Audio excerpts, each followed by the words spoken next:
Hello, fam. Today we're on the Varla Eagle One Pro. It's a 60 volts, 27 amp battery, dual suspension, dual 1000 watt motors, dual hydraulic brakes made by Zoom. I've done about 5,000 plus miles on it already. And there's a few things I'm gonna share with you that I've experienced along the way. From the top, the handlebars, I didn't like the stock ones. They were too short for me and way too high. So I replaced them with the 720 lengthwise and 31 the rise. The grips, there was nothing wrong with them, but I replaced them just to keep it with the same color. I have the kitty bar. It's also compatible with the Eagle One V2 dual lights. This is what the this is what the wire horn sounds like.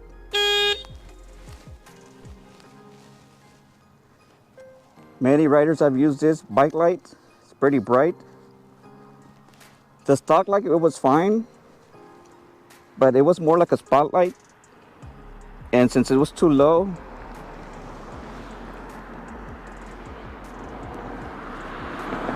so the beam was like this, but you know, on the lower level.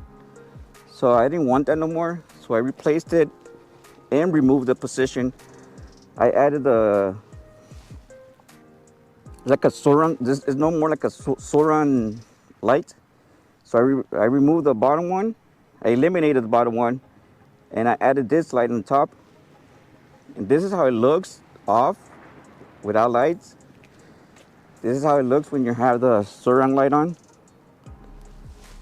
I mean, I guess you guys see the beam is wider as opposed to how it was before, just like a spotlight. So the beam is wider, and when you have all the lights on, this is how it looks.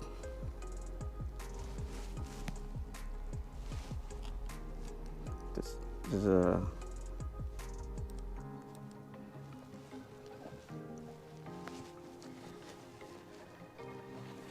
This is how it looks with all the lights on.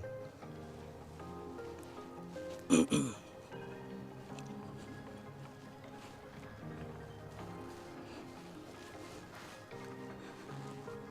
along the way, I have a water bottle holder here. Got the little bag here. Has some tools inside, a couple of body bags, just in case. Just kidding, guys. I got a power bank inside that is powering the LED that is going underneath the deck. It's a RGB, and the type of LED is a WS2812B. Control it with the phone, through an app, a remote, or with sound. The rear light of the scooter is pretty bright, but I added the removable strut lights, which are these right here that are blinking. You can control these and pair them together. What I like about these lights is when it's moving and it's braking, it gives you a solid red.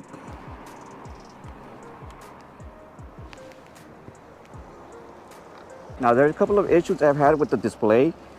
3 times it reset on me on random mileage. So I contact Varla and they send me a revised display. They also mentioned that it shouldn't reset no more. So far I have 1,050 miles on it. If you guys have a unit that your display resets, contact Varla customer support and they will send you a new display. This housing right here from the control, something that gets caught on rider's gloves and it'll come off. I experienced that once and it came off, but luckily I was able to just stop on the side and place it back on. But I had this, the horn, I had it here. So what I did, now I placed it here. So it creates this gap here. So when I'm pressing, whether it's up and down, you see, my glove doesn't get caught no more. And I'll be able to easy to shift gears from 1, 2, and 3 and so on.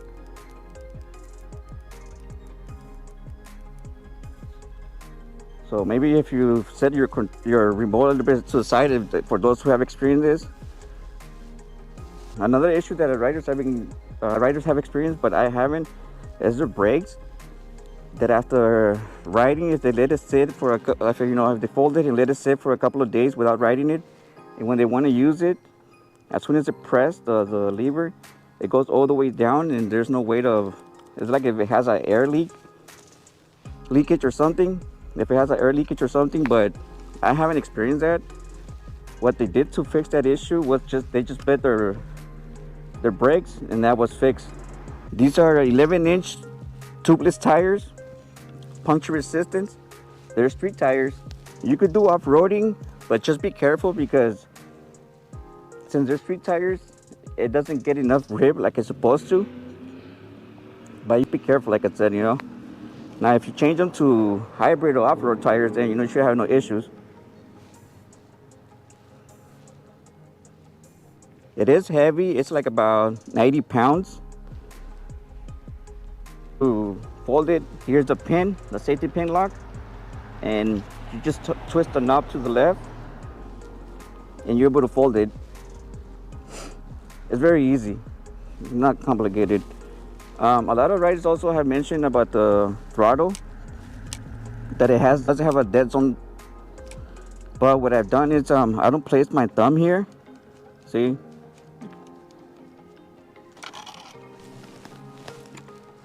I anchor my thumb more like here on this side. I anchor it here, more of it, and I don't have issue with it. But if you try to use this, it's like you'll get the little jerkiness that a lot of people experience. But when I have it like this and I'm riding, I don't experience no jerkiness, and it's more responsive. Whether I want to do 2 to 3 miles per hour, I could just do it easily without messing with this, trying to get at that speed or set it at that speed. It comes with the NSC card.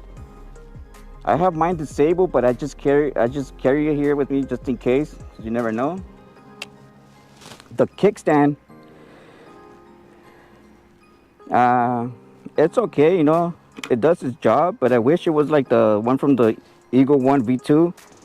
That one's like more beefier, sturdier. And this one, sometimes I have to keep touching it to try to get it. I mean, it's doable. It's not like a deal breaker, See? But it just looks weird because this is a big scooter with the little tiny kickstand. Suppose it's the Eagle One V2 with the big kickstand. And this is how it looks with the blinking lights from a distance, and with the brake light on.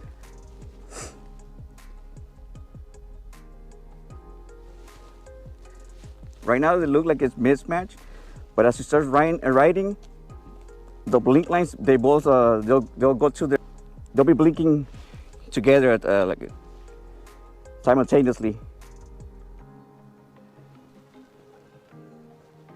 If you want to lift it, let me turn this off just in case. If you want to lift it, usually I just put my hand underneath here, and from here you can just lift it. Like I said, it's 90 pounds. So if you have to go upstairs, it might be a little challenging. It's very fast, depending on the settings. Like here, automatically with this icon, it's telling you that it has both motors enabled. If you don't want them, you just want to have one, just hold on on the plus sign until it shuts off.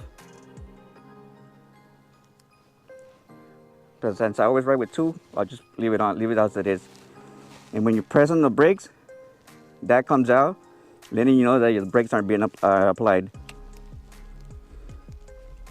I never go off by this, the battery meter. I just go off by the voltage. It's more precisely. Now, do you have to be a professional or any meter writer to write it? Not necessarily. You could be a beginner and use this. All you gotta do is just set it to one motor and adjust the acceleration. Put it into, they have 3 levels: medium, weak, and strong. I have mine on strong, but if you're a beginner, you can leave yours to weak. And the power, the max is 80, which is 100% power, but you can, you know, decrease the amount to your liking, and as you get comfortable with it, you can just increase it. So anyone could write this. Let's go for some writing, and let's show you guys how it performs. I usually write on gear 2 because since I'm riding with in residential areas, I don't want to catch unwanted attention. So I ride between, you know, 25 miles per hour or less. And when I hit a main street, I ride along with traffic, whatever is the speed it is with traffic.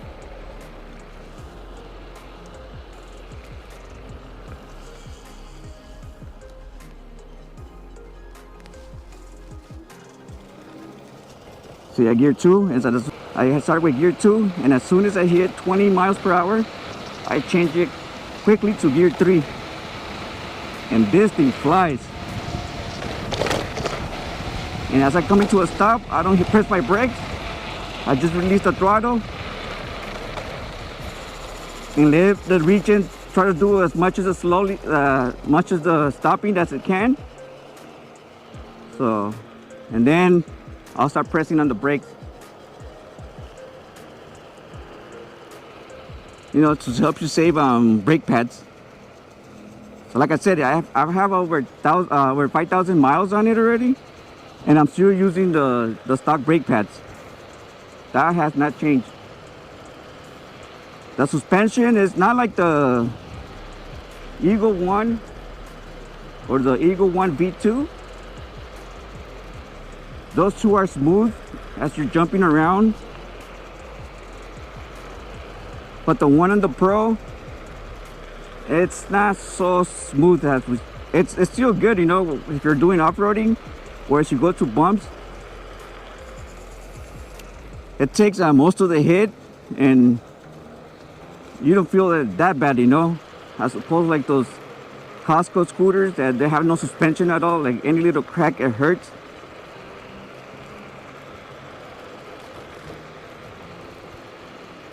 After 2,500 miles, I replaced my suspension, the shocks. A friend of mine did a custom shocks, so I got them off him. But they were okay, you know, slightly better than the stock ones, but not like a huge difference. So since they're the same, almost the same type, I left them on, but the stock shocks, we're doing the same thing as the ones that my friend made. Now Varla said that they updated their suspension, so the new units come with the new suspension. I haven't tested that one yet. And the throttle, I was also told that the throttle, they have a new throttle. It's compatible with the V2 and the Pro. It's on the way, so once I test it, I'll give you guys my feedback.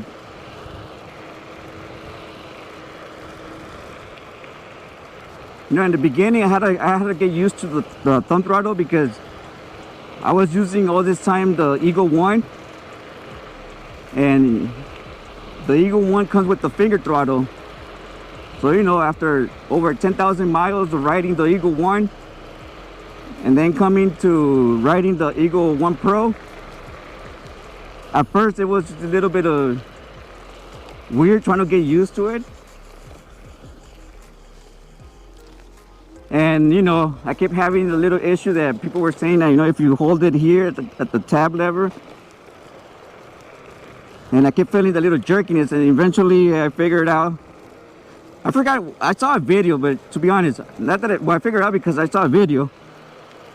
I think it was Rider Guide or Electric Scooter Guide, how they were before. I think they're the one that showed it, that if you anchor your thumb at that, it's easier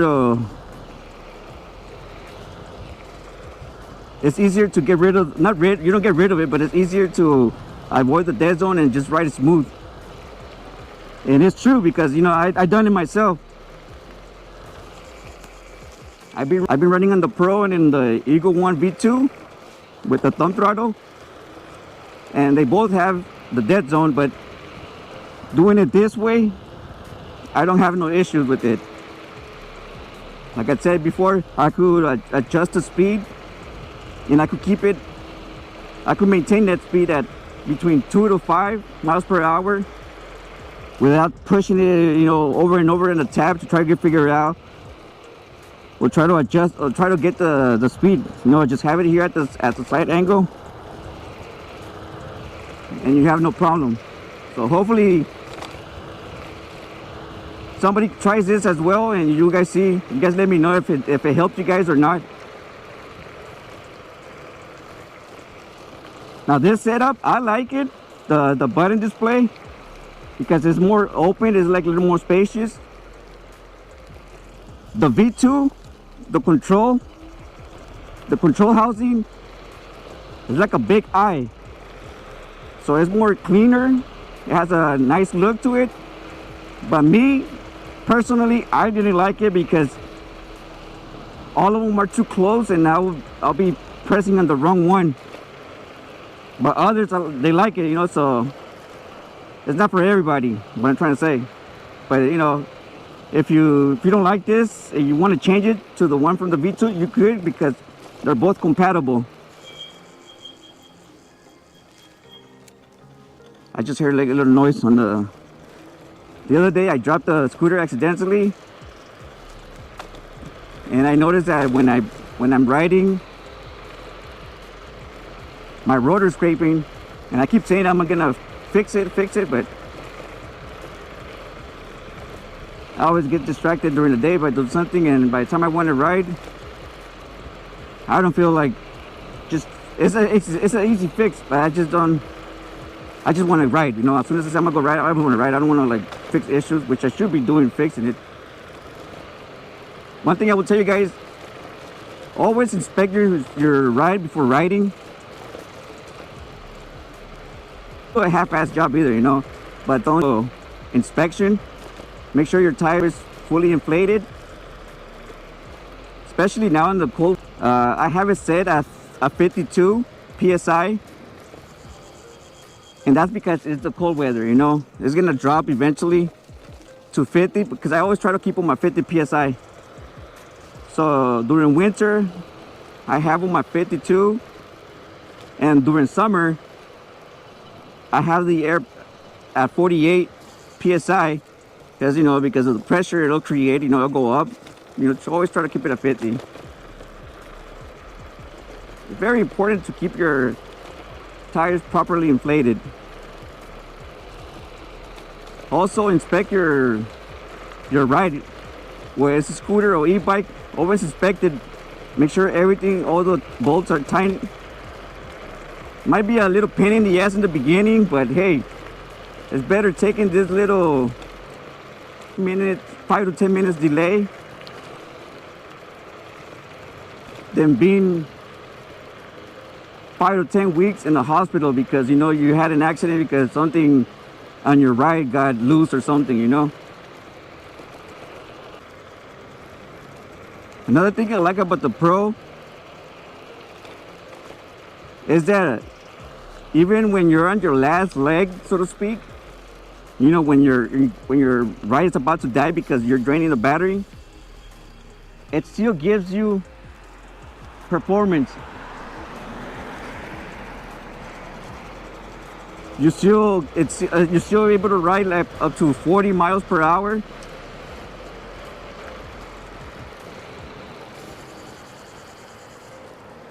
It claims to do 40+ miles of range, but the way I ride, it's semi-aggressive. So I get between 30 to 32 miles of range. Now, if you ride between 50 miles per hour and 25 miles per hour, you'll get more, you know, you'll get more range. Depends on a lot of things, you know, the range, the weather, your weight. Top speed, it says it's 45 miles per hour. I've done about 47 miles per hour on the flat road. Now gear 1 and 2, it won't go. I think gear 1, let's see, gear 1, it won't go past 12 miles per hour. Like right now I was going 13, it just slowed me down to 12. Gear 2, the max it does is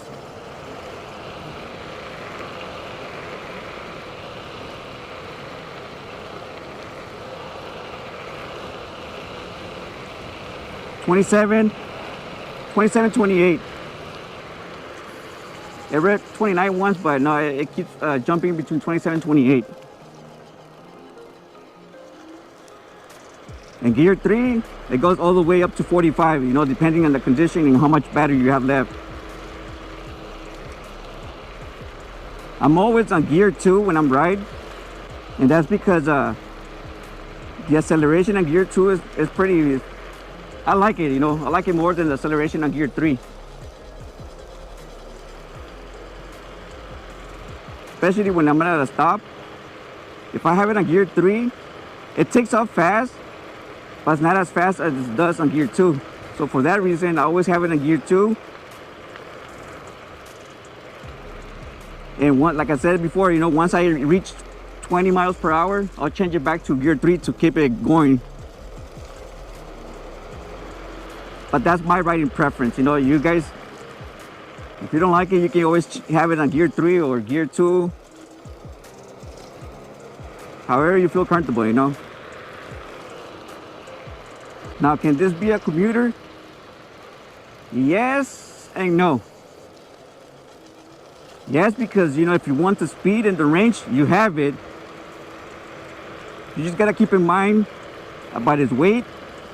If you feel comfortable picking up 90 pounds over and over, then, you know, and you're good with that, then yeah, it's good for you. But I doubt most people like carrying 90 pounds up and down. And something that is fast, that could get you over 40 miles per hour. Here it is, the Eagle One Pro. Say about the acceleration, that is too jerky because of the controller. But like I said, you know, I haven't experienced that jerkiness. I did, but when I was, like I said before, you know, I keep sounding like a broken record, but as if you use this housing here, you'll feel the jerkiness, because I do feel it if I do it that way. But when I have it set like I showed you guys, I don't feel no jerkiness. It's just smooth.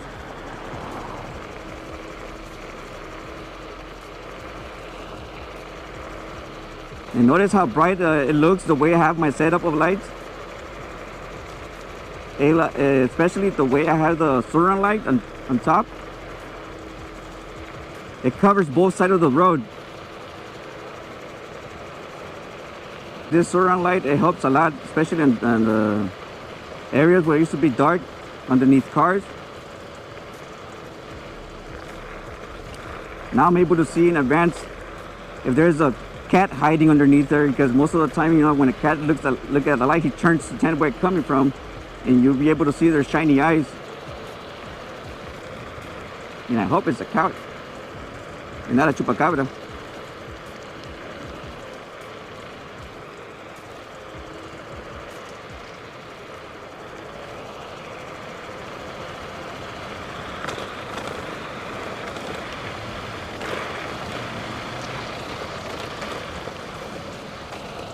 Saw that, guys? I was on gear 2, and to catch the green light, change it quickly to gear 3. I mean, it's hard to tell watching through a video how much acceleration it was, but trust me, guys, you feel the acceleration, and it's so smooth as well.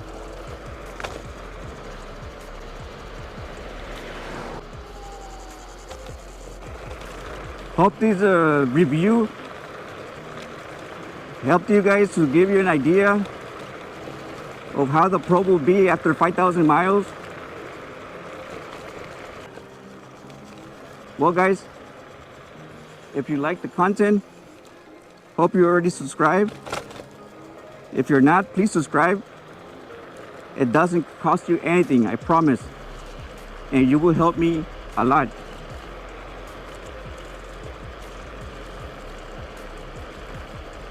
Give it a like and share with your friends.